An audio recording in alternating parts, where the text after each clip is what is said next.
এই মাহে রমজান যেন আমাদের জীবনের সবচাইতে বেস্ট রমজান হয়, এই নিয়ামত যেন আমরা নিতে পারি সবাই। আল্লাহ সেই তৌফিক দান করুন। দু চারটি কথা বলছি, আমার ভালোবাসার মানুষের কাছে আবদার করে রাখার চেষ্টা করব ইনশাআল্লাহ। আর বেশি দিন নাই, মাত্র কয়েকটা দিন। এর আগেও অনেকে মারা গিয়েছেন, অনেকে যাবেন। প্রতি সেকেন্ডে তো সারা বিশ্বে মানুষ মারা যাচ্ছে। এই রমজানুল করিমকে সামনে রেখে সবাই একটা রুটিন করার চেষ্টা করবেন, যেখানে আপনার ব্যক্তিগত কাজও থাকবে, যেখানে আপনার ইবাদতের সময়ও থাকবে। অর্থাৎ দুই পার্টে রুটিনটা করবেন, একটা দুনিয়াকে সময় দেওয়ার জন্য রুটিনের অংশ, আর একটা আপনি আপনার রবকে সময় দেওয়ার জন্য রুটিনের অংশ। সুবহানাল্লাহ, একটু জোরে বলি। আমরা কি চাইলে একটু চেষ্টা করে দেখতে পারবো ইনশাআল্লাহ? আর একটু জোরে বলেন ইনশাআল্লাহ। আল্লাহ তাআলা আমাদেরকে যে রোজা দিয়েছেন রমজানুল করিমে, আমি সবার মনোযোগ চাচ্ছি, একটু শ্রদ্ধার সাথে কথাটা বলছি, একটু মনে কষ্ট নেবেন না। আল্লাহ যে নিয়মটা আমাদেরকে দান করেছেন, যেই উপকার বেনিফিট পাওয়ার জন্য, আমরা আমাদের বোকামির কারণে সেই নিয়ামতটা হারিয়ে ফেলছি।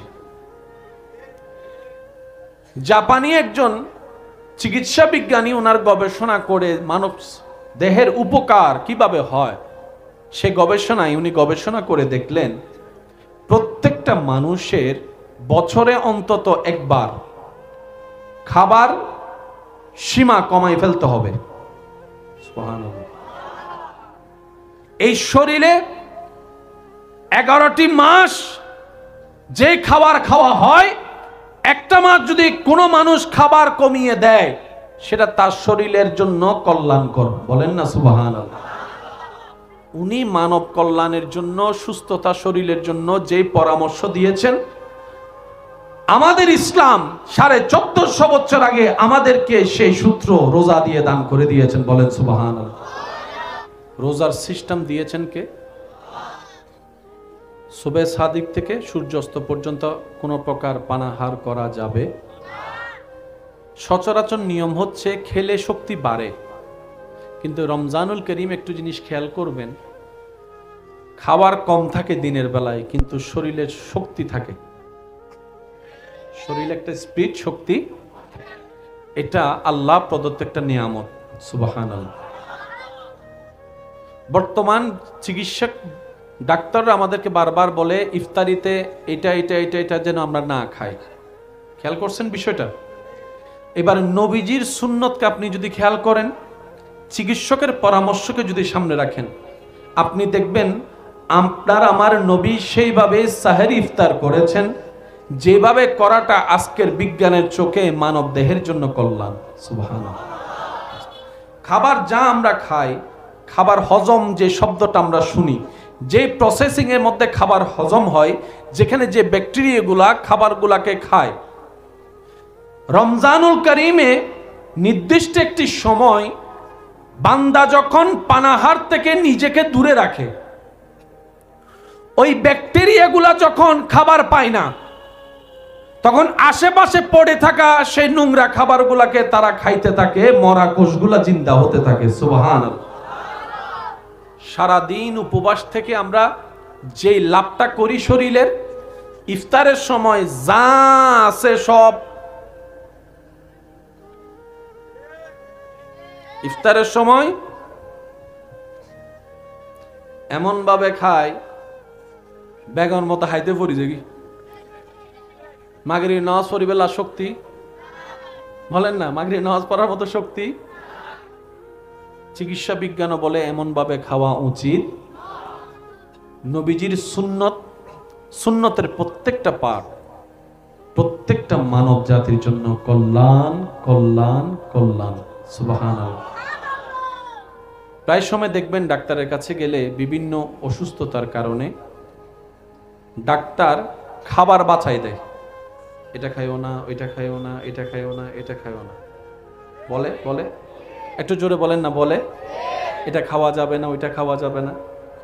এবার বলেন খাবারটা যাই কোথায়, বলেন না কোথায়?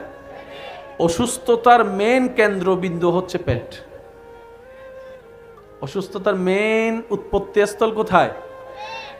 এই খাবার যে অনিয়ম আপনার আমার জীবনের রুটিনে দেখা যায়, যেটা শরীরের জন্য এফেক্ট করে, নবীজির সুন্নতের খাবার সিস্টেমটাকে একটু আপনি অ্যানালাইসিস করবেন, দেখবেন WHO সংস্থা যে পরামর্শ দিচ্ছে সুস্থতার জন্য, নবীর সুন্নতে সেটা পাওয়া যায়। বলেন সুবহানাল্লাহ। প্রায় সময় ডাক্তাররা বলে রাতে খাবার কি করবা, একটু বলেন না ভাইয়া, শুনছেন তো আপনারা, একটু বলেন। রাতে খাবার, রাতে খাবার, নবীজিও বলছেন রাতের খাবার। পেটকে ভাগ করব 3 ভাগ, 1 ভাগ পানি, 1 ভাগ খাবার, আর 1 ভাগ রাখতে হবে নিঃশ্বাসের জন্য জায়গা খালি। আল্লাহ তাআলা আমাদের সবাইকে ইসলামের দেওয়া ফর্মুলাকে সাথে নিয়ে জীবন সাজানোর তৌফিক দান করুক। আসন্ন রমজানুল করিমকে যথাযোগ্য সম্মান, মর্যাদা, ভালোবাসা দিয়ে স্বাগতম জানানোর ইবাদতের মাধ্যমে আল্লাহ তৌফিক দান করুন। রমজানুল করিমের প্রত্যেকটা সেকেন্ড নিয়ামত, নিয়ামত, নিয়ামত, নিয়ামত। আর আমি অনুরোধ করব, এই রমজানুল করিমে আপনারা সাহরি এবং ইফতার সবাই পরিবারের যারা আছে সবাই মিলে করার চেষ্টা করবেন। সুবহানাল্লাহ, একটু জোরে বলবো না? একজন আরেকজনের বাড়িতে, ভাই ভাইয়ের বাড়িতে, ভাই বোনের বাড়িতে যতটুক সামর্থ্য আছে ইফতারি দিয়ে নিজের আন্তরিকতার বহিঃপ্রকাশ করার চেষ্টা করবেন। এটার কারণে আন্তরিকতা কমবে না বাড়বে? একটু জোরে বলেন না, কমবে না বাড়বে? আমাদের পারিবারিক দূরত্ব যেভাবে বেড়ে যাচ্ছে, এটার একটু দরকার, বলেন না দরকার আছে। আর এই অত্র এলাকায় যারা বউ হয়ে এসেছেন, এমন পরিবারের কাছে অনুরোধ, বউয়ের বাড়ি থেকে কি দিল কি দিল না এমন কথা বলে আল্লাহকে নারাজ করিয়েন না। কারণ রিজিক দেওয়ার মালিক, বলেন রিজিক দেওয়ার মালিক। বরং আপনি যদি সামর্থ্য থাকে, উল্টা মেয়ের বাড়িতে আপনি পাঠান যে আমাদের ঘরের বংশের বাতি জ্বালানো বউটাকে যে অবিয়ায় এতদিন তুমি তোমার ঘরে লালন পালন করছো, আমার পক্ষ থেকে তোমাকে উপহার। বউটা তো আপনার ঘরের, কথা বলেন, বউটা তো আপনার ঘরের, আপনার বংশের বাতি জ্বালানোর জন্যই তো নিজের জীবনের রিস্ক নিয়ে সন্তান প্রসব করছে। উল্টা গিফট মেয়ের বাপের বাড়িতে দেওয়া দরকার, কথা বলেন ঠিক কিনা? আল্লাহ পাক আমাদের সবাইকে আন্তরিকতার সাথে নিঃশ্বাস নেওয়ার তৌফিক দান করুক। অন্যের মুখে সাধ্য মোতাবেক হাসি ফুটিয়ে জীবন সাজানোর তৌফিক দান করুক। কিছু নিয়ম আছে, মানতে না চাইলেও বাস্তব। অর্থাৎ আপনি আমি মানি আর না মানি, তা আপন রূপ কখনো পাল্টাবে।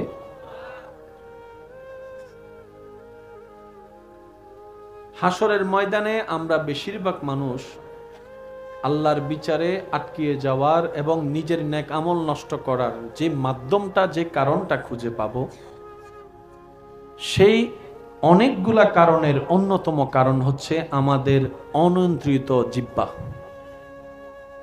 আমাদের এই জিহ্বার গীবত, মানুষের মনে অন্যায়ভাবে আঘাত দিয়ে কথা বলা,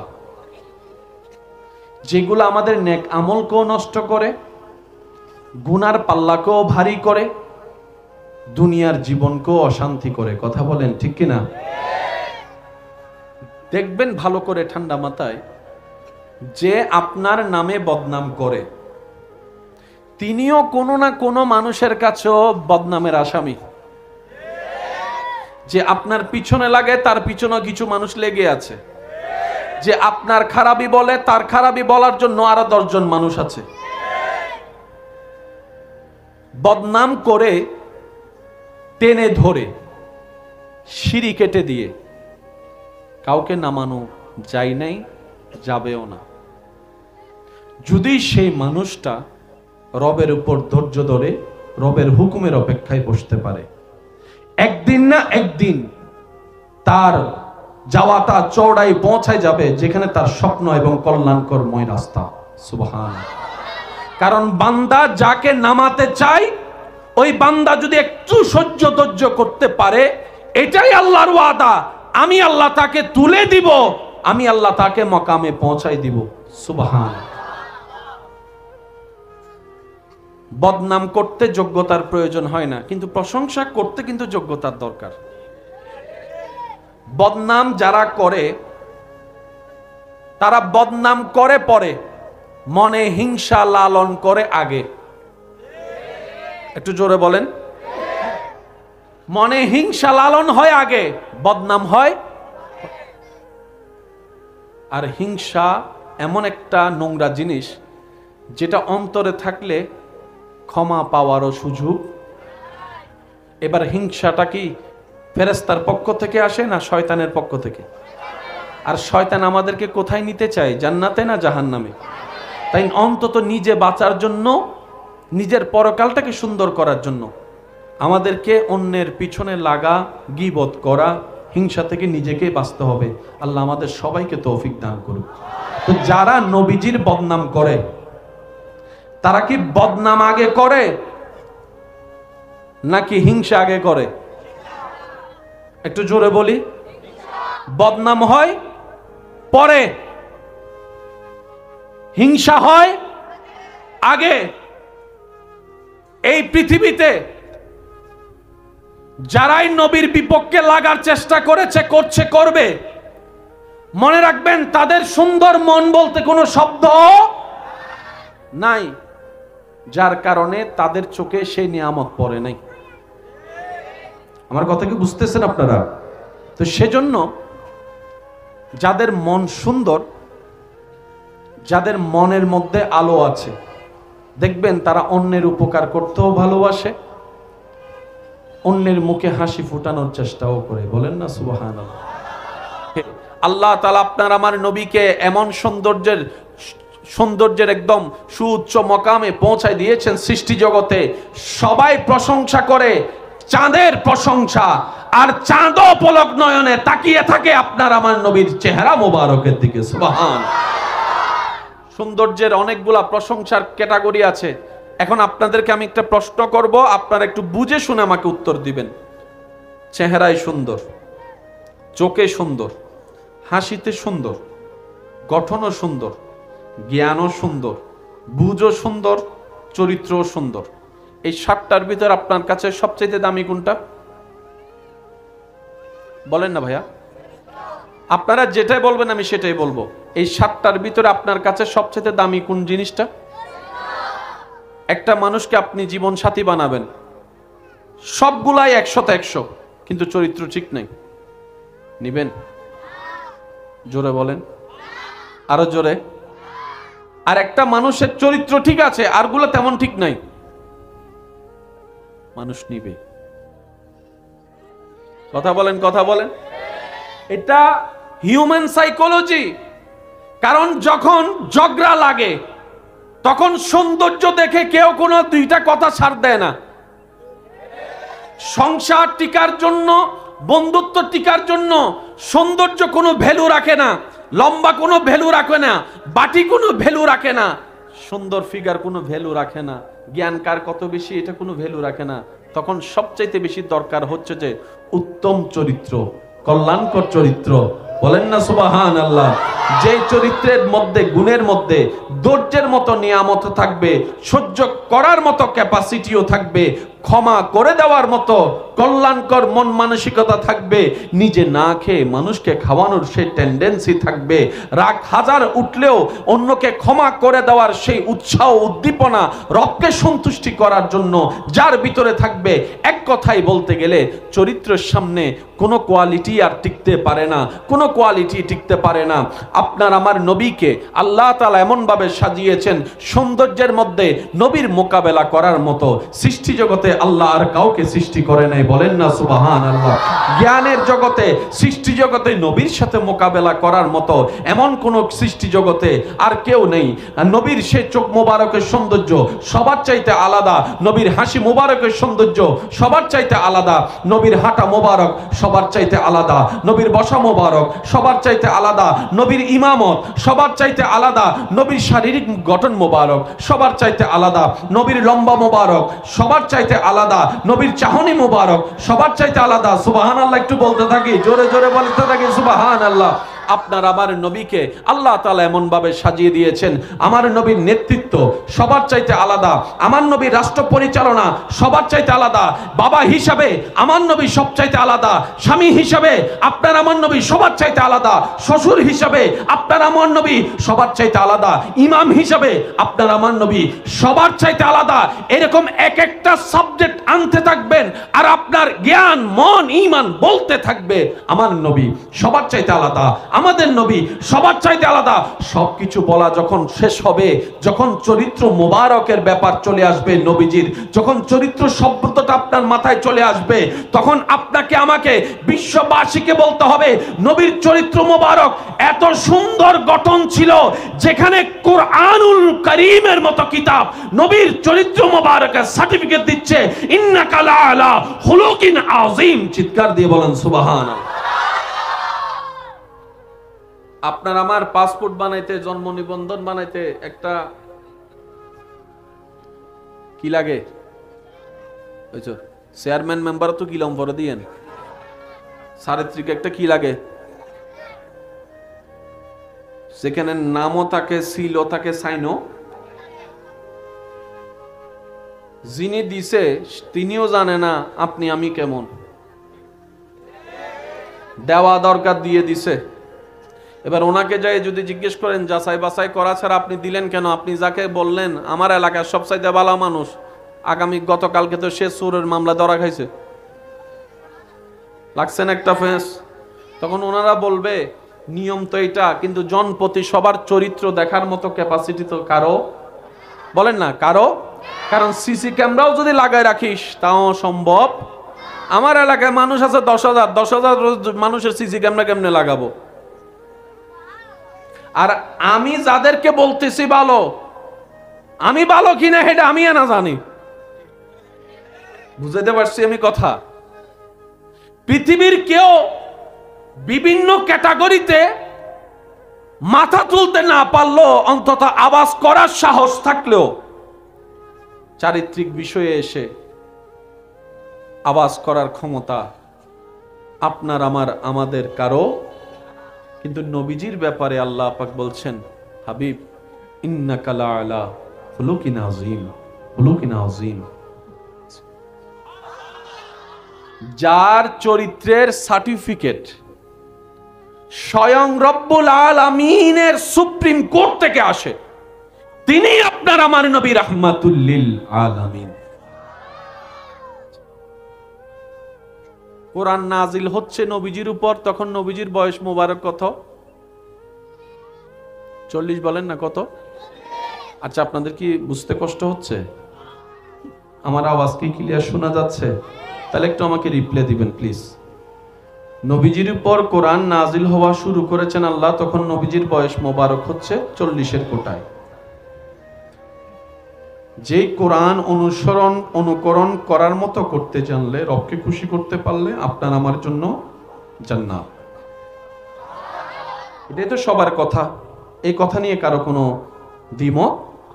কোরআনকে যদি, আল্লাহর আদেশকে যদি মানার মতো মানতে পারি, তা আল্লাহর আদেশ আছে কোথায়? কোরআনে। কোরআন নাজিল হচ্ছে আপনার আমার নবীর উপরে 40 বছর বয়স মোবারক থেকে। সম্পূর্ণ কোরআন যেটা আপনার আমার সামনে থাকে, এই পুরা কোরআনের সমস্ত আয়াত নবীর জীবনে আসতে লেগেছে কত বছর? 23 বছর। 40 যোগ 23 হলো কত? একটু জোরে বলি, 40 যোগ 23 হলো কত? তাহলে ধরলাম 40 বছরে আসলো 5টা আয়াত, 41 বছর মোবারকে আসলো মনে করেন 7টা আয়াত। এভাবে আল্লাহর যখন যেরকম ইচ্ছা হয়েছে আল্লাহ সেভাবে দিয়েছেন। 1 আয়াত, 5 আয়াত, 7 আয়াত, 10 আয়াত, এক সূরা, এটা আল্লাহ পাকের ইচ্ছা। যে কোরআন নিজের ভিতরে নেওয়ার মতো নিতে জানলে আপনার আমার জন্য জান্নাত, সেই কোরআনের সমস্ত আয়াত নবীর কাছে আসতে সময় লেগেছে 23 বছর। 39 বছরে কোরআন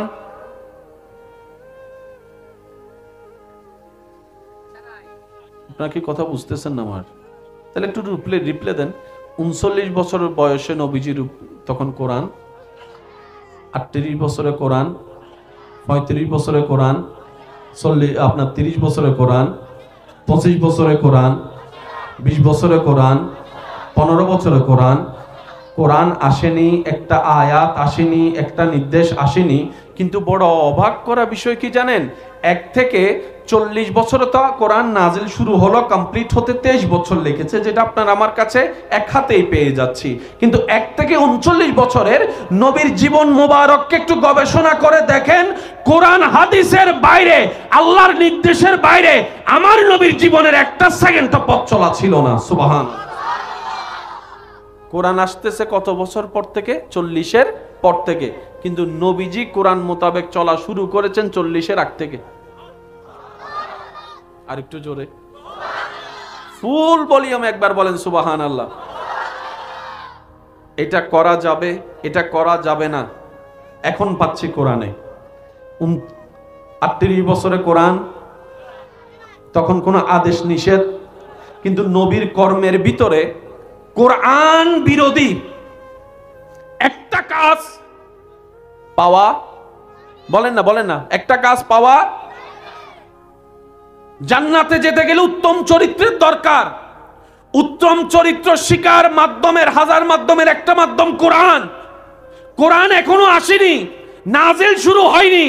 39 বছরের আগেই মক্কার বড় বড় জাহেল বাটপাররা পর্যন্ত নবীর চরিত্র মোবারক দেখে মুগ্ধ হয়ে এমন কথা বলতে বাধ্য হয়েছে, পৃথিবীর সবাই বাটপারি করতে পারে, বেঈমানি করতে পারে, আব্দুল্লাহ ছেলে মোহাম্মদ বেঈমানি করতে পারে না। তারাই জেনে শুনে নবীর নাম দিয়েছে আলামিন। নবীজির নাম দিয়েছে কি? কি দেখে? জোরে বলেন, কি দেখে? কোরআন এখনো নাজিল শুরু হয় নাই, কিন্তু নবীর চরিত্র মোবারক তখন থেকেই ছিল। আর একটু মহাব্বতের আওয়াজে বলেন না সুবহানাল্লাহ। কোরআন বিরোধী একটা কাজ নবীর জীবনে পাওয়া, এখানে দুইটা কথা হতে পারে। আল্লাহ তাআলা যে কোরআন 40 থেকে 63 বছর মোবারকে আমাদের জন্য দান করেছেন, সেই কোরআনকে আল্লাহ তাআলা আগেই নবীর অন্তরে ফিট করে দিয়েছেন। আর একটু জোরে বলি, জ্ঞানের জগতে, বুঝার জগতে, জানার জগতে আপনার আমার নবীকে প্রতিদ্বন্দ্বী করতে পারবে সৃষ্টি জগতে এমন কোন সৃষ্টি? জোরে বলেন না, সৃষ্টি। শ্রদ্ধা এবং ভালোবাসার সাথে বলে যায়, মনে রাখবেন, মনে রাখার চেষ্টা করবেন, বিজ্ঞান যত উন্নতির শিখরে পৌঁছাবে, বিজ্ঞান যত অনাবিষ্কৃত বিষয়কে আবিষ্কার করতে থাকবে, মনে রাখবেন কোরআন হাদিস আল্লাহ এবং রসুলের বাণী যে সত্য, মহাসত্য, বারবার সেটাই প্রমাণ হতে থাকবে। আর একটু জোরে বলি, আরবের ভূমিতে যেখানে বৃষ্টি আশা করাটাও আকাশ কুসুম ব্যাপার, কল্পনার বাহিরে, সেখানে বরফ জমবে কেউ কখনো ভাবতে পারেনি। কিন্তু গত বছর 2 বছর ধরে আপনার আমার নজরে সে দৃশ্যটাও দেখা যাচ্ছে। আরবের মাটিতে, আরবের জমিনে বরফের দেখা পাওয়া গিয়েছে, সবুজ ঘাসেরও দেখা পাওয়া গিয়েছে।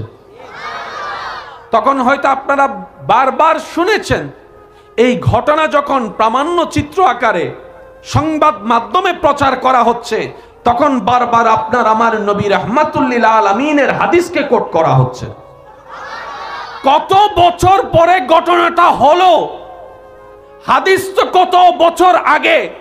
নবী বলে কিয়ামত পর্যন্ত কি হবে আমার আল্লাহ সব জানে, আর আমার আল্লাহ আমাকে যা বলতে বলে আমি মুস্তাফা সেটাই বলি। ওয়ামা ইউনতিকু আনিল হাওয়ায়ে ইন হুয়া ইল্লা ওয়াহয়ুন ইউহা।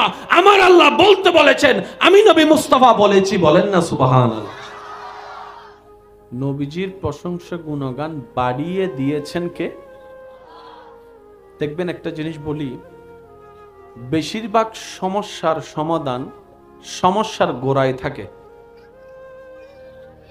এই কথাটা মাথায় রাখবেন, বেশিরভাগ সমস্যার সমাধান সমস্যার গোড়ায় থাকে।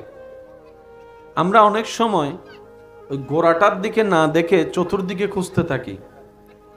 অনেক সময় নাকের আগায় চশমা রেখে পুরা ঘরে ঘুরতে থাকি। অনেক সময় কলমটাকে কানের মধ্যে রেখে পুরা ঘর তল্লাশি করতে থাকি। তো সেজন্য যখনই এরকম কোন একটা সিচুয়েশন হবে, আমাদের প্রথম কাজ হচ্ছে যে একটু স্থির হওয়া, অধৈর্য না হওয়া। স্থির হয়ে বসে ঠান্ডা মাথায় ক্যালকুলেশন করবেন আপনার জায়গা থেকে সর্বোচ্চ বেস্টটা, আপনার জীবন কেন্দ্রিক যে প্রবলেম সেটার জন্য সবচাইতে বেস্ট যেটা, সেটা আপনি দেওয়ার চেষ্টা করবেন ধৈর্য এবং সহ্যের সাথে। আর এদিকে মনে মনে রবের সাহায্য চাইতে থাকবেন, রবের সাহায্য চাইতে থাকবেন। আপনার মন দিল রবের সাহায্য চাইবে, আপনি এদিকে আপনার থেকে আল্লাহ যা দান করেছেন সেটা দিয়ে আপনি বেস্টটা দেওয়ার চেষ্টা করবেন। দেখবেন রবের সাহায্য চাওয়াটা, আপনার চেষ্টা করাটা যখন দুটোটা সমন্বয় হয়ে যাবে, আপনার সে কঠিন সে অঙ্কটা সামান্য সহজ সূত্র দিয়ে সমাধান হয়ে যাবে। সুবহানাল্লাহ। কিন্তু অধৈর্য হওয়া যাবে, বলেন না, অধৈর্য হওয়া যাবে। ধৈর্যের সাথে আস্তে আস্তে ধীরে স্বস্তিতে কাজ করলে প্রত্যেকটা কাজের মধ্যে সফলতা দান করবেন কে? আর একটু জোরে বলেন কে?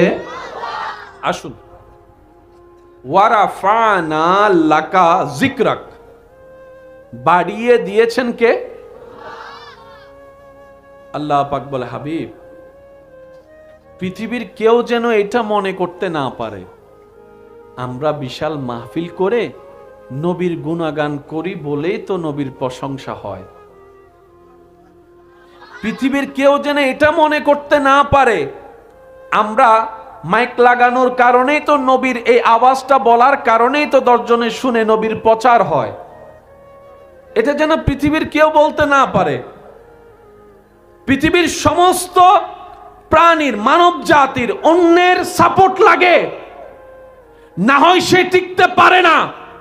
কিন্তু হাবিব, আপনাকে আমি আল্লাহ এমন ভাবে সাজিয়েছি, আপনাকে এমন ভাবে পাঠিয়েছি, এমন ভাবে রেখেছি, তা কিয়ামত পর্যন্ত, জান্নাত পর্যন্ত আপনি নবীর কারো সাপোর্টের দরকার হবে না, আমি আল্লাহ আপনার জন্য যথেষ্ট। বলেন সুবহানাল্লাহ। পৃথিবীর সবাই বংশধারাকে চালু রাখার জন্য ছেলে খোঁজে, নাম রাখার জন্য ছেলে খোঁজে, নাম ধরে রাখার জন্য ছেলে খোঁজে, নিজের প্রতিষ্ঠানকে চালানোর জন্য ছেলে খোঁজে। আল্লাহ পাক বলে যে হাবিব, আপনাকে আমি ছেলে দিলামও, আবার নিয়ে আসতেছি। আপনার আমি ছেলে রাখবো না। পৃথিবীর সবাই ছেলের পিছনে দৌড়ায়, একটু জোরে বলেন না। সংসারের হাল ধরার জন্য একটা ছেলে খোঁজে। আমাদের বর্তমান সমাজের সিস্টেম অনুযায়ী হাবিব, আপনাকে আমি ছেলে দিব, পুত্র সন্তান দিব, যাতে ওই কাফেরদের সে বদনামে সে তহমতটা কেটে যায়। কিন্তু আপনার ছেলে আমি রাখবো না, আপনার সন্তানকে আমি আল্লাহ মেহমান বানায় আবার নিয়ে আসব। তাহলে দেওয়াও হলো, তাদের জবান মুখ বন্ধ হয়ে গেল, দুশমনদের মুখে তালা লেগে গেল। আবার নিয়ে আসলাম যেন পৃথিবীর কেউ বলতে না পারে আপনার ছেলের কারণে, আপনার বংশধর এই ছেলের কারণে আপনার পরিবার টিকেছে, আপনার ছেলের কারণে আপনার সুনাম হয়েছে। না না হাবিব, আমি এই ধারা রাখবো না, এটা পৃথিবীর ধারা। ওরা তো আব্দুল্লাহ, আপনি তো আমার হাবিবুল্লাহ। মনে রাখবেন ভাইয়েরা, সব প্ল্যানিং কার? একটু জোরে বলেন। আর আল্লাহর প্ল্যানিং এ বিন্দু পরিমাণ ভুল কমতি নাই। শব্দটা মনে হয় আর একটু বড় হবে। আল্লাহর প্ল্যানিং এ বিন্দু পরিমাণ ভুল কমতি, প্রত্যেকটা জায়গায় নিয়ামত। আর একটু জোরে বলেন। এবার আল্লাহ পাকের হিকমতটা একটু দেখেন। আমি আল্লাহ আপনি নবীর তারিফ প্রশংসাকে বাড়িয়ে দিয়েছি। এটা কোরআনের আল্লাহর হুকুম আয়াত। এখানে দেখি নবীর প্রশংসা, মুয়াজ্জিনের জবানে দেখি নবীর প্রশংসা। আমি শুনি নাই, আরেকটু জোরে। নামাজের সুন্নতে দেখি নবীর প্রশংসা, রোজার সেহরি ইফতারে দেখি নবীর প্রশংসা। আরেকটু জোরে, আরেকটু জোরে। এহরাম বাঁধার পিছনে দেখি নবীর প্রশংসা, তাওয়াফের প্রত্যেকটা পাকে পাকে দেখি নবীর প্রশংসা, কোরআনে দেখি নবীর প্রশংসা, হাদিসে দেখি নবীর প্রশংসা, সাহাবাদের জবানে দেখি নবীর প্রশংসা, আহলে বায়েতের মোহাব্বতে প্রমাণিত নবীর প্রশংসা। আর একটু জোরে বলেন তাবি, তবে তাবি, আইম্মাই মুস্তাহিদিনের কিতাবে কিতাবে, কলমে কলমে, পাতায় পাতায় নবীর প্রশংসা, আহলে বায়েতের জবানে জবানে নবীর প্রশংসা, আল্লাহর মকবুল প্রিয় বান্দাদের জীবনী চরিত্রের মধ্যে নবীর সুন্নতের বাস্তবায়নে নবীর প্রশংসা, নবীর কৌল প্রচারে নবীর প্রশংসা। আর একটু জোরে বলেন সুবহানাল্লাহ। কবিতার ছন্দে ছন্দে নবীর প্রশংসা, ইতিহাসের পাতায় পাতায় নবীর প্রশংসা, কিতাবের কোনায় কোনায় নবীর প্রশংসা, ডানে প্রশংসা, বামে প্রশংসা, সামনে প্রশংসা, পিছনে প্রশংসা, আজানে 5 ওয়াক্তে 5 বার নবীর প্রশংসা, নবীর প্রশংসা, নবীর প্রশংসা, নামাজের সে তাশাহুদে নবীর সালামে নবীর প্রশংসা, নবীর জিকির, নবীর জিকির। আল্লাহ এইভাবে কি নবীর জিকিরকে তুমি বাড়িয়ে দিয়েছো? রব বলে যে না না না না, এগুলো তো বান্দাদের কাজ, বান্দারা করছে, আমার নির্দেশ পালন করছে, নবীর তারিফ করছে, এটাই নবীর প্রশংসা, সেই বর্ধিত নয়। দেখো দেখো, আমি আল্লাহ পাক বলেছি, আমি আল্লাহ পাক জানিয়ে দিয়েছি, আমি আল্লাহ পাক জানিয়ে দিয়েছি, আমি আমার নবীর প্রশংসাকে, জিকিরকে বুলন্দ করে দিয়েছি, বাড়িয়ে দিয়েছি, বাড়িয়ে দিয়েছি। আল্লাহ কিভাবে বাড়িয়ে দিয়েছো? আল্লাহ পাক এক আয়াত, আয়াত বিল আয়াত আল্লাহ পাক বলে ইন্নাল্লাহ ওয়া মালাইকাতাহু ইউসাল্লুনা আলান নবী ইয়া আইয়ুহাল্লাযীনা আমানু সাল্লু আলাইহি ওয়া সাল্লিমু তাসলিমা। আল্লাহ কিভাবে তুমি বাড়াইলা? রব বলে যে দেখো, স্কুলের ছাত্র নবীর প্রশংসা করে, টিচার নবীর প্রশংসা করে, আপন আপন যোগ্যতা নিয়মে শব্দে ভাষায় বিভিন্ন দেশের মানুষ নবীর প্রশংসা করে। কেউ উর্দুতে, কেউ হিন্দিতে, কেউ ফার্সিতে, কেউ ইংরেজিতে, কেউ আরবিতে, কেউ বাংলায়, কেউ সিন্ধি, আপন আপন ভাষায় আপন আপন শব্দে নবীর প্রশংসা করে। আমি বলতে থাকবো, আপনারা একটু সুবহান আল্লাহ বলতে পারবেন কি ইনশাআল্লাহ? দেখি কিভাবে বলবেন, একটু শুনি আমি সুবহান আল্লাহটা। আর একটু জোরে বলেন, আর একটু জোরে বলেন। স্কুলের ছাত্রের মুখে নবীর প্রশংসা, শিক্ষকের মুখে নবীর প্রশংসা, প্রিন্সিপালের মুখে নবীর প্রশংসা, মুয়াজ্জিনের জবানে নবীর প্রশংসা,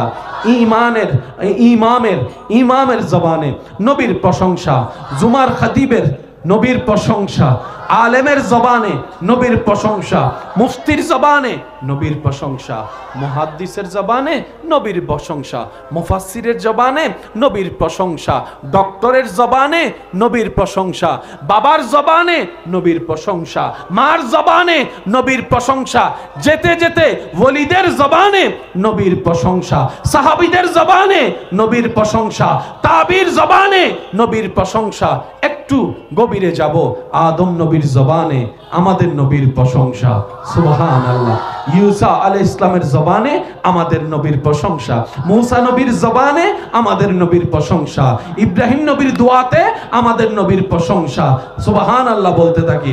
শীষ নবীর জবানে আমাদের নবীর প্রশংসা, আইয়ুব নবীর জবানে আমাদের নবীর প্রশংসা, ইসহাক নবীর জবানে আমাদের নবীর প্রশংসা, ইদ্রিস নবীর জবানে আমাদের নবীর প্রশংসা, দানিয়াল নবীর দোয়াতে আমাদের নবীর প্রশংসা, নূহ আলাইহিস ইসলামের সেই প্লাবনের ঘটনার পিছনে আপনার আমার নবীর প্রশংসা, সৃষ্টি জগতে সাধারণ বান্দার মুখে নবীর প্রশংসা, আলেমদের জবানে নবীর প্রশংসা, ওলিদের জবানে নবীর প্রশংসা, সাহাবাদের জবানে নবীর প্রশংসা, আহলে বাইতের জবানে নবীর প্রশংসা, মুত্তাকিনদের জবানে নবীর প্রশংসা। রব বলে যে এতক্ষণ যাদের মুখে প্রশংসা শুনেছ, সব যেই হোক ক্যাটাগরি, কিন্তু সবার পরিচয়, সবাই সৃষ্টি, সবাই সৃষ্টি। এবার সব সৃষ্টি স্রষ্টার দিকে তাকা, আমি আল্লাহর কুদরতি জবানে আমার নবীর প্রশংসা।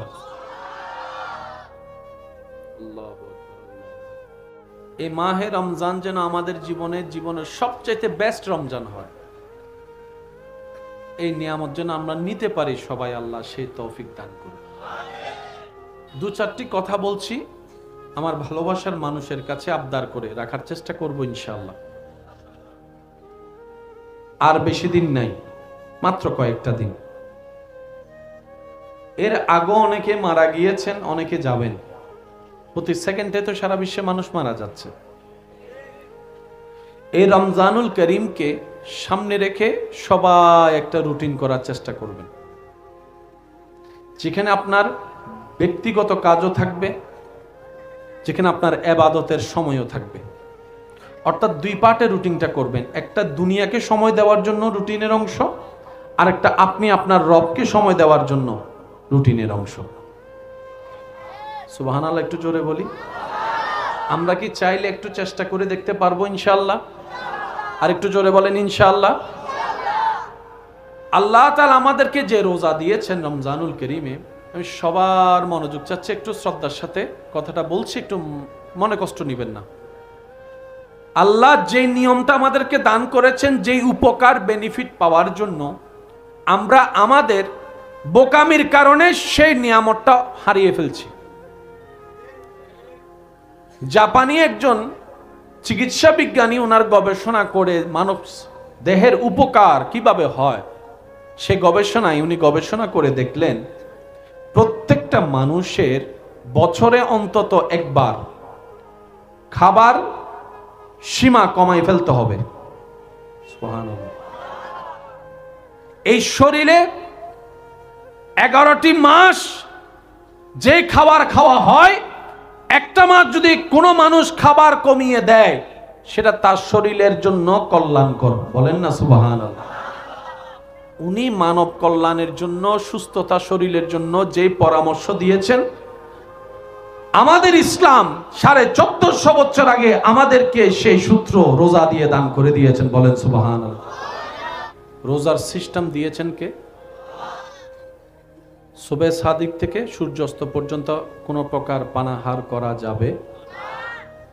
সচরাচর নিয়ম হচ্ছে খেলে শক্তি বাড়ে, কিন্তু রমজানুল করিম একটু জিনিস খেয়াল করবেন, খাবার কম থাকে দিনের বেলায়, কিন্তু শরীরের শক্তি থাকে, শরীরে একটা স্পিরিট শক্তি। এটা আল্লাহ প্রদত্ত একটা নিয়ামত। সুবহানাল্লাহ। বর্তমান চিকিৎসক ডাক্তাররা আমাদেরকে বারবার বলে ইফতারিতে এটা এটা এটা এটা যেন আমরা না খাই। খেয়াল করছেন বিষয়টা? এবার নবীজির সুন্নতকে আপনি যদি খেয়াল করেন, চিকিৎসকের পরামর্শকে যদি সামনে রাখেন, আপনি দেখবেন আপনার আমার নবী সেইভাবে সাহেরি ইফতার করেছেন, যেভাবে করাটা আজকের বিজ্ঞানের চোখে মানব দেহের জন্য কল্যাণ। সুবহানাল্লাহ। খাবার যা আমরা খাই, খাবার হজম যে শব্দটা আমরা শুনি, যে প্রসেসিং এর মধ্যে খাবার হজম হয়, যেখানে যে ব্যাকটেরিয়াগুলা খাবারগুলাকে খায়, রমজানুল করিমে নির্দিষ্ট একটি সময় বান্দা যখন পানাহার থেকে নিজেকে দূরে রাখে, ওই ব্যাকটেরিয়াগুলা যখন খাবার পায় না, তখন আশেপাশে পড়ে থাকা সেই নোংরা খাবারগুলাকে তারা খাইতে থাকে, মরা কোষগুলা জিন্দা হতে থাকে। সুবহানাল্লাহ। সারাদিন উপবাস থেকে আমরা যে লাভটা করি শরীরের, ইফতারের সময় যা আছে সব, ইফতারের সময় এমন ভাবে খায় বেগন মতো হাইতে পড়ি যাবি। মাগরিব নামাজ পড়িবেলা শক্তি, বলেন না, মাগরিব নামাজ পড়ার মতো শক্তি। চিকিৎসা বিজ্ঞানও বলে এমন ভাবে খাওয়া উচিত।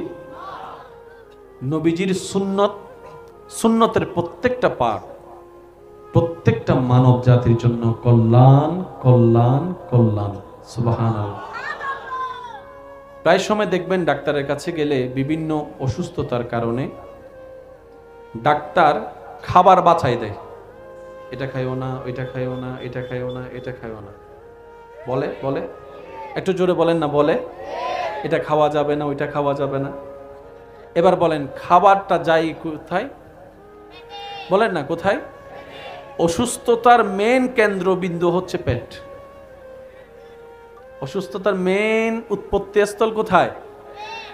এই খাবার যে অনিয়ম আপনার আমার জীবনের রুটিনে দেখা যায়, যেটা শরীরের জন্য এফেক্ট করে, নবীজির সুন্নতের খাবার সিস্টেমটাকে একটু আপনি অ্যানালাইসিস করবেন, দেখবেন WHO সংস্থা যে পরামর্শ দিচ্ছে সুস্থতার জন্য, নবীর সুন্নতে সেটা পাওয়া যায়। বলেন সুবহানাল্লাহ।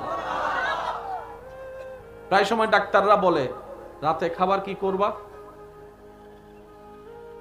একটু বলেন না ভাইয়া, শুনছেন তো আপনারা, একটু বলেন। রাতে খাবার, রাতে খাবার, নবীজিও বলছেন রাতের খাবার।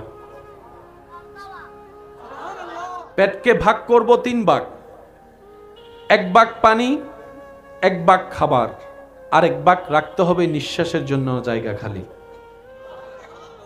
আল্লাহ তাআলা আমাদের সবাইকে ইসলামের দেওয়া ফর্মুলাকে সাথে নিয়ে জীবন সাজানোর তৌফিক দান করুক।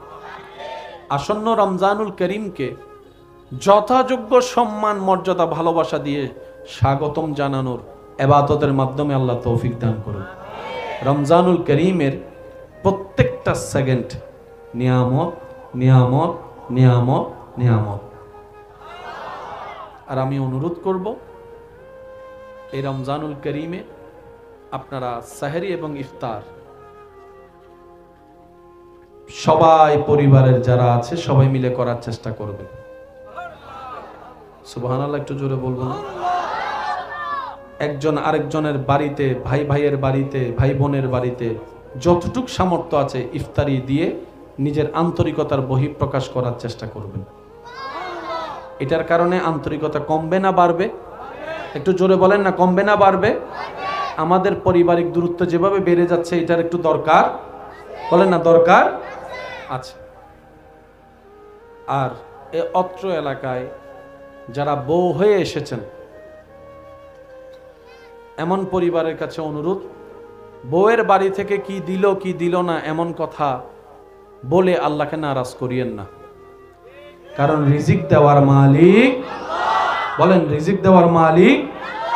বরং আপনি যদি সামর্থ্য থাকে উল্টা মেয়ের বাড়িতে আপনি পাঠান যে আমাদের ঘরের বংশের বাতি জ্বালানো বউটাকে যে অবিয়ায় এতদিন তুমি তোমার ঘরে লালন পালন করছো, আমার পক্ষ থেকে তোমাকে উপহার।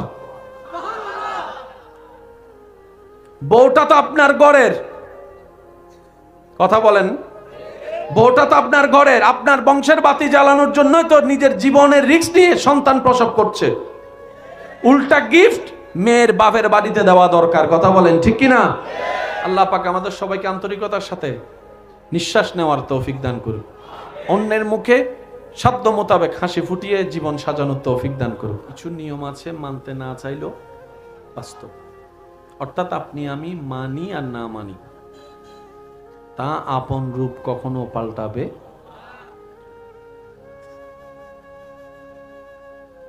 হাসরের ময়দানে আমরা বেশিরভাগ মানুষ আল্লাহর বিচারে আটকিয়ে যাওয়ার এবং নিজের নেক আমল নষ্ট করার যে মাধ্যমটা, যে কারণটা খুঁজে পাব, সেই অনেকগুলা কারণের অন্যতম কারণ হচ্ছে আমাদের অনিয়ন্ত্রিত জিহ্বা। আমাদের এই জিহ্বার গীবত, মানুষের মনে অন্যায়ভাবে আঘাত দিয়ে কথা বলা, যেগুলো আমাদের নেক আমলকেও নষ্ট করে, গুনার পাল্লাকেও ভারী করে, দুনিয়ার জীবনকেও অশান্তি করে, কথা বলেন ঠিক কিনা? দেখবেন ভালো করে ঠান্ডা মাথায়, যে আপনার নামে বদনাম করে তিনিও কোনো না কোনো মানুষের কাছেও বদনামের আসামি। যে আপনার পিছনে লাগে তার পিছনে কিছু মানুষ লেগে আছে, যে আপনার খারাপই বলে তার খারাপই বলার জন্য আরো 10 জন মানুষ আছে। বদনাম করে টেনে ধরে সিঁড়ি কেটে দিয়ে কাউকে নামানো যায় নাই, যাবেও না, যদি সেই মানুষটা রবের উপর ধৈর্য ধরে রবের হুকুমের অপেক্ষায় বসতে পারে। একদিন না একদিন তার যাওয়াটা চওড়াই পৌঁছায় যাবে যেখানে তার স্বপ্ন এবং কল্যাণকরময় রাস্তা। সুবহানাল্লাহ। কারণ বান্দা যাকে নামাতে চায় ওই বান্দা যদি একটু সহ্য ধৈর্য করতে পারে, এটাই আল্লাহর ওয়াদা, আমি আল্লাহ তাকে তুলে দিব, আমি আল্লাহ তাকে মকামে পৌঁছাই দিব। সুবহানাল্লাহ। বদনাম করতে যোগ্যতার প্রয়োজন হয় না, কিন্তু প্রশংসা করতে কিন্তু যোগ্যতার দরকার। বদনাম যারা করে তারা বদনাম করে পরে, মনে হিংসা লালন করে আগে। একটু জোরে বলেন। মনে হিংসা লালন হয় আগে, বদনাম হয়। আর হিংসা এমন একটা নোংরা জিনিস যেটা অন্তরে থাকলে ক্ষমা পাওয়ারও সুযোগ। এবার হিংসাটা কি ফেরেশতার পক্ষ থেকে আসে না শয়তানের পক্ষ থেকে? আর শয়তান আমাদেরকে কোথায় নিতে চায়, জান্নাতে না জাহান্নামে? তাই অন্তত নিজে বাঁচার জন্য, নিজের পরকালটাকে সুন্দর করার জন্য আমাদেরকে অন্যের পিছনে লাগা, গীবত করা, হিংসা থেকে নিজেকে বাঁচতে হবে। আল্লাহ আমাদের সবাইকে তৌফিক দান করুন। তো যারা নবীজির বদনাম করে তারা কি বদনাম আগে করে নাকি হিংসা আগে করে? একটু জোরে বলি। বদনাম হয় পরে, হিংসা হয় আগে। এই পৃথিবীতে যারাই নবীর বিপক্ষে লাগার চেষ্টা করেছে, করছে, করবে, মনে রাখবেন তাদের সুন্দর মন বলতে কোনো শব্দ নাই, যার কারণে তাদের চোখে সেই নিয়ামত পড়ে নাই। আমার কথা কি বুঝতেছেন আপনারা? তো সেজন্য যাদের মন সুন্দর, যাদের মনের মধ্যে আলো আছে, দেখবেন তারা অন্যের উপকার করতেও ভালোবাসে, অন্যের মুখে হাসি ফুটানোর চেষ্টাও করে। বলেন না সুবহানাল্লাহ। আল্লাহ তাআলা আপনার আমার নবীকে এমন সৌন্দর্যের একদম সুউচ্চ মকামে পৌঁছায় দিয়েছেন, সৃষ্টি জগতে সবাই প্রশংসা করে, চাঁদের প্রশংসা, আর চাঁদও পলক নয়নে তাকিয়ে থাকে আপনার আমার নবীর চেহারা মোবারকের দিকে। সুবহান। সৌন্দর্যের অনেকগুলা প্রশংসার ক্যাটাগরি আছে। এখন আপনাদেরকে আমি একটা প্রশ্ন করব, আপনারা একটু বুঝে শুনে আমাকে উত্তর দিবেন। চেহারায় সুন্দর, চোখে সুন্দর, হাসিতে সুন্দর, গঠনও সুন্দর, জ্ঞানও সুন্দর, বুঝও সুন্দর, চরিত্রও সুন্দর, এই ৭টার ভিতর আপনার কাছে সবচেয়ে দামি কোনটা? বলেন না ভাইয়া। আপনারা যেটাই বলবেন আমি সেটাই বলবো। এই ৭টার ভিতরে আপনার কাছে সবচেয়ে দামি কোন জিনিসটা? একটা মানুষকে আপনি জীবন সাথী বানাবেন, সবগুলাই ১০০তে ১০০, কিন্তু চরিত্র ঠিক নাই, নিবেন? জোরে বলেন, আরো জোরে। আর একটা মানুষের চরিত্র ঠিক আছে, আরগুলো তেমন ঠিক নাই, মানুষ নিবে? কথা বলেন, কথা বলেন। এটা হিউম্যান সাইকোলজি। কারণ যখন ঝগড়া লাগে তখন সৌন্দর্য দেখে কেউ কোনো দুইটা কথা ছাড় দেয় না। সংসার টিকার জন্য, বন্ধুত্ব টিকার জন্য সৌন্দর্য কোনো ভ্যালু রাখে না, লম্বা কোনো ভ্যালু রাখে না, বাটি কোনো ভ্যালু রাখে না, সুন্দর ফিগার কোনো ভ্যালু রাখে না, জ্ঞান কার কত বেশি এটা কোনো ভ্যালু রাখে না। তখন সবচাইতে বেশি দরকার হচ্ছে যে উত্তম চরিত্র, কল্যাণকর চরিত্র। বলেন না সুবহানাল্লাহ। যে চরিত্রের মধ্যে, গুণের মধ্যে ধৈর্যের মতো নিয়ামত থাকবে, সহ্য করার মতো ক্যাপাসিটিও থাকবে, ক্ষমা করে দেওয়ার মতো কল্যাণকর মন মানসিকতা থাকবে, নিজে না খেয়ে মানুষকে খাওয়ানোর সেই টেন্ডেন্সি থাকবে, রাগ হাজার উঠলেও অন্যকে ক্ষমা করে দেওয়ার সেই উৎসাহ, উদ্দীপনা, রবকে সন্তুষ্টি করার জন্য যার ভিতরে থাকবে, এক কথাই বলতে গেলে চরিত্রের সামনে কোনো কোয়ালিটি আর টিকতে পারে না, কোনো কোয়ালিটি টিকতে পারে না। আপনার আমার নবীকে আল্লাহ তাআলা এমনভাবে সাজিয়েছেন, সৌন্দর্যের মধ্যে নবীর মোকাবেলা করার মতো সৃষ্টি জগতে আল্লাহ আর কাউকে সৃষ্টি করে নাই। বলেন না সুবহানাল্লাহ। জ্ঞানের জগতে, সৃষ্টি জগতে নবীর সাথে মোকাবেলা করার মতো এমন কোন সৃষ্টি জগতে আর কেউ নেই। নবীর সেই চোখ মোবারকের সৌন্দর্য সবার চাইতে আলাদা, নবীর হাসি মোবারকের সৌন্দর্য সবার চাইতে আলাদা, নবীর হাঁটা মোবারক সবার চাইতে আলাদা, নবীর বসা মোবারক সবার চাইতে আলাদা, নবীর ইমামত সবার চাইতে আলাদা, নবীর শারীরিক গঠন মোবারক সবার চাইতে আলাদা, নবীর লম্বা মোবারক সবার চাইতে আলাদা, নবীর চাহনি মোবারক সবার চাইতে আলাদা। সুবহানাল্লাহ। একটু বলতে থাকি, জোরে জোরে বলতে থাকি সুবহানাল্লাহ। আপনার আমার নবীকে আল্লাহ তাআলা এমন ভাবে সাজিয়ে দিয়েছেন। আমার নবীর নেতৃত্ব সবার চাইতে আলাদা, আমার নবীর রাষ্ট্র পরিচালনা সবার চাইতে আলাদা, বাবা হিসাবে আমার নবী সব চাইতে আলাদা, স্বামী হিসাবে আপনার আমার নবী সবার চাইতে আলাদা, শ্বশুর হিসাবে আপনার আমার নবী সবার চাইতে আলাদা, ইমাম হিসাবে আপনার আমার নবী সবার চাইতে আলাদা। এরকম এক একটা সাবজেক্ট আনতে থাকবেন আর আপনার জ্ঞান মন ঈমান বলতে থাকবে আমার নবী সবার চাইতে আলাদা, আমাদের নবী সবার চাইতে আলাদা। সবকিছু বলা যখন শেষ হবে, যখন চরিত্র মোবারকের ব্যাপার চলে আসবে নবীজির, যখন চরিত্র শব্দটা আপনার মাথায় চলে আসবে, তখন আপনাকে আমাকে বিশ্ববাসীকে বলতে হবে নবীর চরিত্র মোবারক এত সুন্দর গঠন ছিল, যেখানে কোরআনুল কারীমের মতো কিতাব নবীর চরিত্র মোবারকের সার্টিফিকেট দিচ্ছে ইন্নাকা লাআলা খুলুকিন আযীম। চিৎকার দিয়ে বলেন সুবহানাল্লাহ। আপনার আমার পাসপোর্ট বানাইতে, জন্ম নিবন্ধন বানাইতে একটা কি লাগে? বুঝছো, চেয়ারম্যান মেম্বার তো কি লম্বর দিয়েন, চারিত্রিক একটা কি লাগে, সেখানে নামও থাকে, সিলও থাকে, সাইনও। যিনি দিছে তিনিও জানে না আপনি আমি কেমন, দেওয়া দরকার দিয়ে দিছে। এবার ওনাকে যাই যদি জিজ্ঞেস করেন যাচাই বাছাই করা ছাড়া আপনি দিলেন কেন, আপনি যাকে বললেন আমার এলাকার সবচাইতে ভালো মানুষ, আগামী গতকালকে তো সে চোরের মামলা ধরা খাইছে, লাগছেন একটা ফেস, তখন ওনারা বলবে নিয়ম তো এটা, কিন্তু জনপ্রতি সবার চরিত্র দেখার মতো ক্যাপাসিটি তো কারো, বলেন না কারো, কারণ সিসি ক্যামেরাও যদি লাগায় রাখিস তাও সম্ভব। আমার এলাকায় মানুষ আছে 10,000, 10,000 মানুষের সিসি ক্যামেরা কেমনে লাগাবো? আর আমি যাদেরকে বলতেছি ভালো, আমি ভালো কিনা এটা আমি না জানি। বুঝাতে পারছি আমি কথা? পৃথিবীর কেউ বিভিন্ন ক্যাটাগরিতে মাথা তুলতে না পারলেও অন্তত আওয়াজ করার সাহস থাকলেও চারিত্রিক বিষয়ে এসে আওয়াজ করার ক্ষমতা আপনার আমার আমাদের কারো। কিন্তু নবীজির ব্যাপারে আল্লাহ পাক বলছেন হাবিব ইন্নাকা লাআলা খুলুকিন আযীম, খুলুকিন আযীম।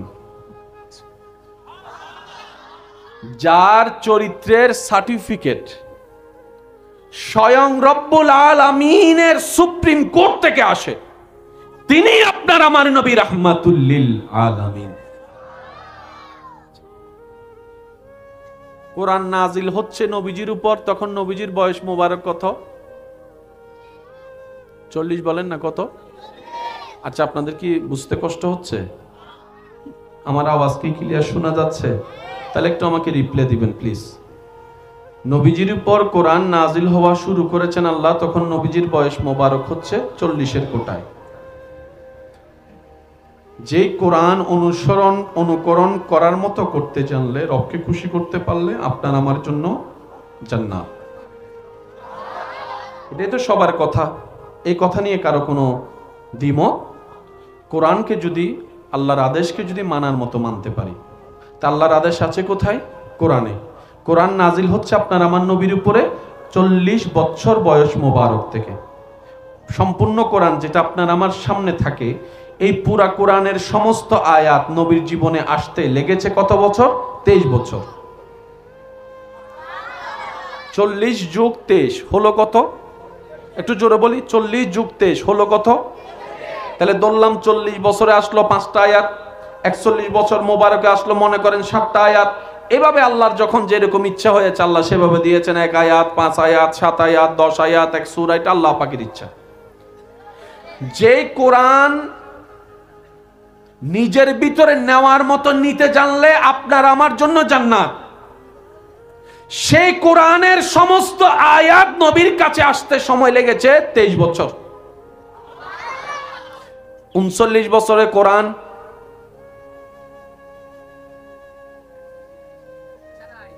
আপনারা কি কথা বুঝতেছেন না আমার?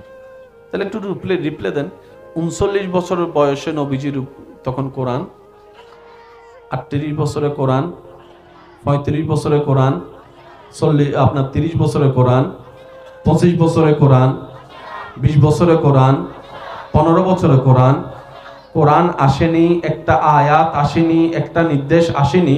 কিন্তু বড় অবাক করা বিষয় কি জানেন, 1 থেকে 40 বছরে তো কোরআন নাজিল শুরু হলো, কমপ্লিট হতে 23 বছর লেগেছে, যেটা আপনার আমার কাছে এক হাতেই পেয়ে যাচ্ছি। কিন্তু 1 থেকে 39 বছরের নবীর জীবন মোবারককে একটু গবেষণা করে দেখেন, কোরআন হাদিসের বাইরে, আল্লাহর নির্দেশের বাইরে আমার নবীর জীবনের একটা সেকেন্ডও পথ চলা ছিল না। সুবহানাল্লাহ। কোরআন আসতেছে কত বছর পর থেকে? 40-এর পর থেকে। কিন্তু নবীজি কোরআন মোতাবেক চলা শুরু করেছেন 40-এর আগ থেকে। আর একটু জোরে, ফুল ভলিউম একবার বলেন সুবহানাল্লাহ। এটা করা যাবে, এটা করা যাবে না, এখন পাচ্ছি কোরআনে। 38 বছরে কোরআন, তখন কোনো আদেশ নিষেধ, কিন্তু নবীর কর্মের ভিতরে কোরআন বিরোধী একটা কাজ পাওয়া, বলেন না, একটা কাজ পাওয়া। জান্নাতে যেতে গেলে উত্তম চরিত্রের দরকার। উত্তম চরিত্র শিকার মাধ্যমের, হাজার মাধ্যমের একটা মাধ্যম কোরআন। কোরআন এখনো আসেনি, নাজিল শুরু হয়নি। 39 বছরের আগেই মক্কার বড় বড় জাহেল বাটপাররা পর্যন্ত নবীর চরিত্র মোবারক দেখে মুগ্ধ হয়ে এমন কথা বলতে বাধ্য হয়েছে, পৃথিবীর সবাই বাটপারি করতে পারে, বেঈমানি করতে পারে, আব্দুল্লাহ ছেলে মোহাম্মদ বেঈমানি করতে পারে না। তারাই জেনে শুনে নবীর নাম দিয়েছে আলামিন। নবীজির নাম দিয়েছে কি? কি দেখে? জোরে বলেন, কি দেখে? কোরআন এখনো নাজিল শুরু হয় নাই, কিন্তু নবীর চরিত্র মোবারক তখন থেকেই ছিল।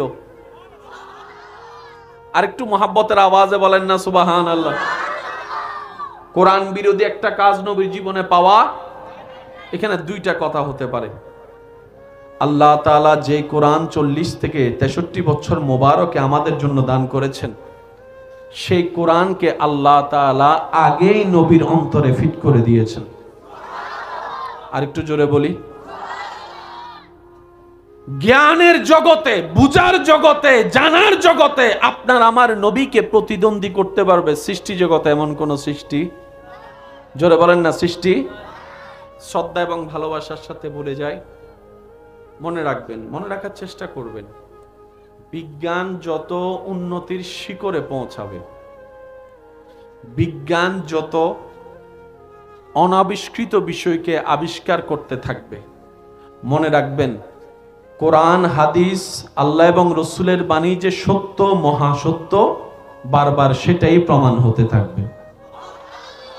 আর একটু জোরে বলি, আরবের ভূমিতে যেখানে বৃষ্টি আশা করাটাও আকাশ কুসুম ব্যাপার, কল্পনার বাহিরে, সেখানে বরফ জমবে কেউ কখনো ভাবতে পারেনি। কিন্তু গত বছর 2 বছর ধরে আপনার আমার নজরে সে দৃশ্যটাও দেখা যাচ্ছে। আরবের মাটিতে, আরবের জমিনে বরফের দেখা পাওয়া গিয়েছে, সবুজ ঘাসেরও দেখা পাওয়া গিয়েছে। তখন হয়তো আপনারা বারবার শুনেছেন, এই ঘটনা যখন প্রামাণ্য চিত্র আকারে সংবাদ মাধ্যমে প্রচার করা হচ্ছে, তখন বারবার আপনার আমার নবী রাহমাতুল লিল আলামিনের হাদিসকে কোট করা হচ্ছে। কত বছর পরে ঘটনাটা হলো, হাদিস তো কত বছর আগে। নবী বলে কিয়ামত পর্যন্ত কি হবে আমার আল্লাহ সব জানে, আর আমার আল্লাহ আমাকে যা বলতে বলে আমি মুস্তাফা সেটাই বলি। ওয়ামা ইউনতিকু আনিল হাওয়ায়ে ইন হুয়া ইল্লা ওয়াহয়ুন ইউহা। আমার আল্লাহ বলতে বলেছেন, আমি নবী মুস্তাফা বলেছি। বলেন না সুবহানাল্লাহ। নবীজির প্রশংসা গুণগান বাড়িয়ে দিয়েছেন কে? দেখবেন একটা জিনিস বলি, বেশিরভাগ সমস্যার সমাধান সমস্যার গোড়ায় থাকে। এই কথাটা মাথায় রাখবেন, বেশিরভাগ সমস্যার সমাধান সমস্যার গোড়ায় থাকে। আমরা অনেক সময় ওই গোড়াটার দিকে না দেখে চতুর্দিকে খুঁজতে থাকি। অনেক সময় নাকের আগায় চশমা রেখে পুরা ঘরে ঘুরতে থাকি। অনেক সময় কলমটাকে কানের মধ্যে রেখে পুরা ঘর তল্লাশি করতে থাকি। তো সেজন্য যখনই এরকম কোন একটা সিচুয়েশন হবে, আমাদের প্রথম কাজ হচ্ছে যে একটু স্থির হওয়া, অধৈর্য না হওয়া। স্থির হয়ে বসে ঠান্ডা মাথায় ক্যালকুলেশন করবেন আপনার জায়গা থেকে সর্বোচ্চ বেস্টটা, আপনার জীবন কেন্দ্রিক যে প্রবলেম সেটার জন্য সবচাইতে বেস্ট যেটা, সেটা আপনি দেওয়ার চেষ্টা করবেন ধৈর্য এবং সহ্যের সাথে। আর এদিকে মনে মনে রবের সাহায্য চাইতে থাকবেন, রবের সাহায্য চাইতে থাকবেন। আপনার মন দিল রবের সাহায্য চাইবে, আপনি এদিকে আপনার থেকে আল্লাহ যা দান করেছেন সেটা দিয়ে আপনি বেস্টটা দেওয়ার চেষ্টা করবেন।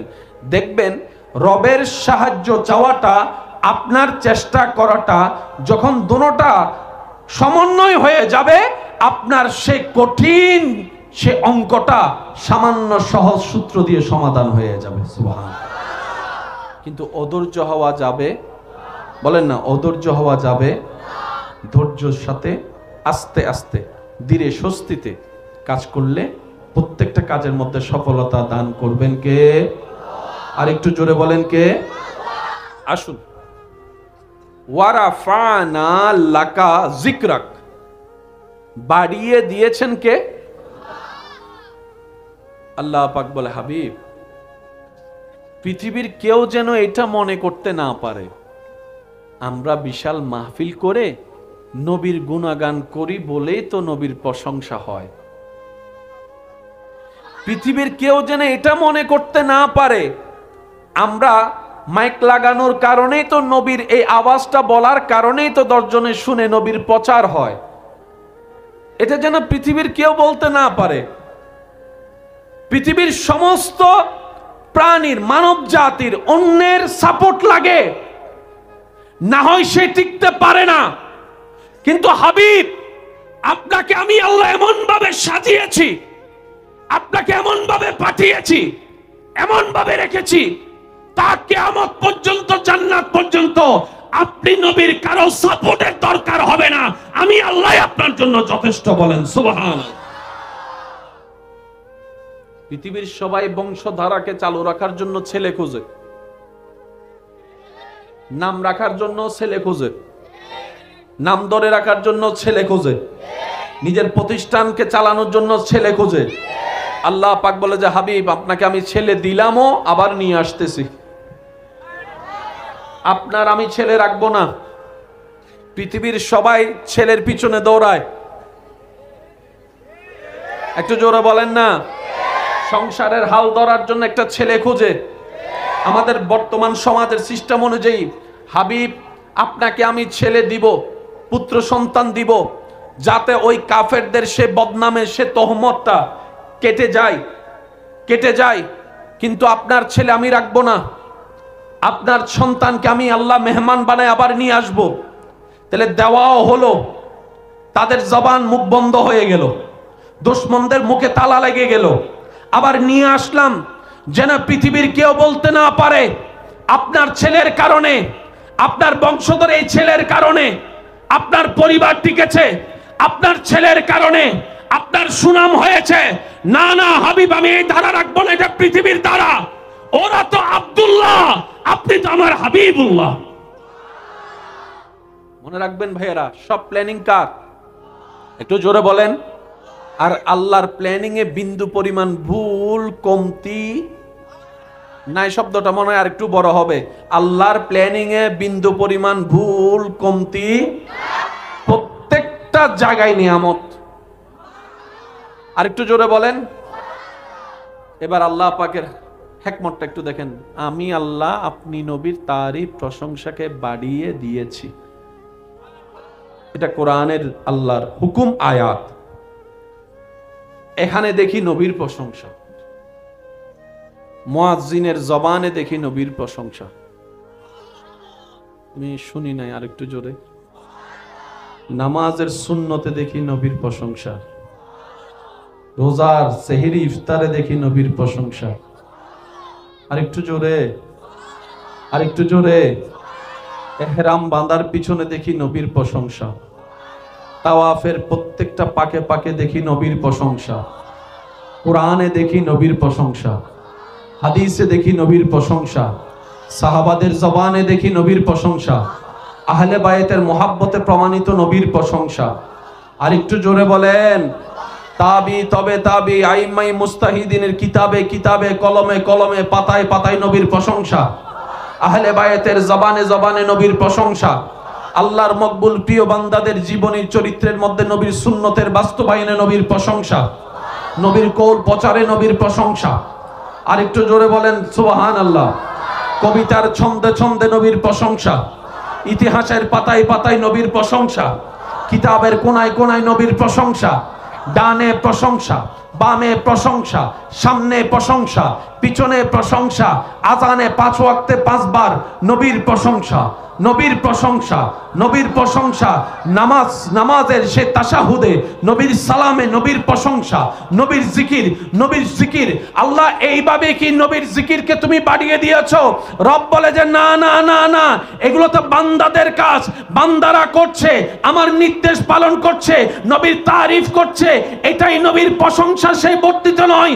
দেখো দেখো, আমি আল্লাহ পাক বলেছি, আমি আল্লাহ পাক জানিয়ে দিয়েছি, আমি আল্লাহ পাক জানিয়ে দিয়েছি, আমি আমার নবীর প্রশংসাকে জিকিরকে বুলন্দ করে দিয়েছি, বাড়িয়ে দিয়েছি, বাড়িয়ে দিয়েছি। আল্লাহ কিভাবে বাড়িয়ে দিয়েছো?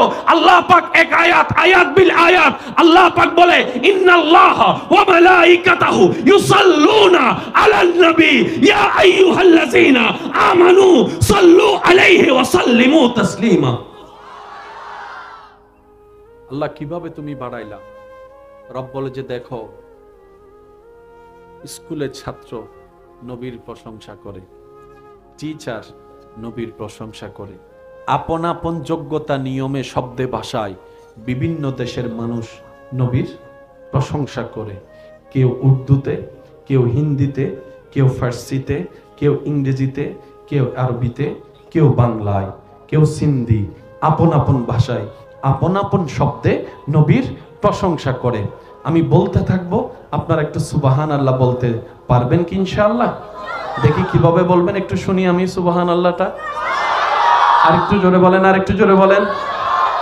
স্কুলের ছাত্রের মুখে নবীর প্রশংসা, শিক্ষকের মুখে নবীর প্রশংসা, প্রিন্সিপালের মুখে নবীর প্রশংসা, মুয়াজ্জিনের জবানে নবীর প্রশংসা, ইমামের জবানে নবীর প্রশংসা, জুমার খতিবের নবীর প্রশংসা, আলেমের জবানে নবীর প্রশংসা, মুফতির জবানে নবীর প্রশংসা, মুহাদ্দিসের জবানে নবীর প্রশংসা, মুফাসসিরের জবানে নবীর প্রশংসা, ডক্টরের জবানে নবীর প্রশংসা, বাবার জবানে নবীর প্রশংসা, মার জবানে নবীর প্রশংসা, যেতে যেতে ওলিদের জবানে নবীর প্রশংসা, সাহাবীদের জবানে নবীর প্রশংসা, তাবির জবানে নবীর প্রশংসা। একটু গভীরে যাব, আদম নবীর জবানে আমাদের নবীর প্রশংসা, সুবহানাল্লাহ। ইউসা আলাইহিস সালামের জবানে আমাদের নবীর প্রশংসা, মুসা নবীর জবানে আমাদের নবীর প্রশংসা, ইব্রাহিম নবীর দোয়াতে আমাদের নবীর প্রশংসা, সুবহানাল্লাহ বলতে থাকি। শীষ নবীর জবানে আমাদের নবীর প্রশংসা, আইয়ুব নবীর জবানে আমাদের নবীর প্রশংসা, ইসহাক নবীর জবানে আমাদের নবীর প্রশংসা, ইদ্রিস নবীর জবানে আমাদের নবীর প্রশংসা, দানিয়াল নবীর দোয়াতে আমাদের নবীর প্রশংসা, নূহ আলাইহিস সালামের সেই প্লাবনের ঘটনার পিছনে আপনার আমার নবীর প্রশংসা, সৃষ্টি জগতে সাধারণ বান্দার মুখে নবীর প্রশংসা, আলেমদের জবানে নবীর প্রশংসা, ওলিদের জবানে নবীর প্রশংসা, সাহাবাদের জবানে নবীর প্রশংসা, আহলে বাইতের জবানে নবীর প্রশংসা, মুত্তাকিনদের জবানে নবীর প্রশংসা।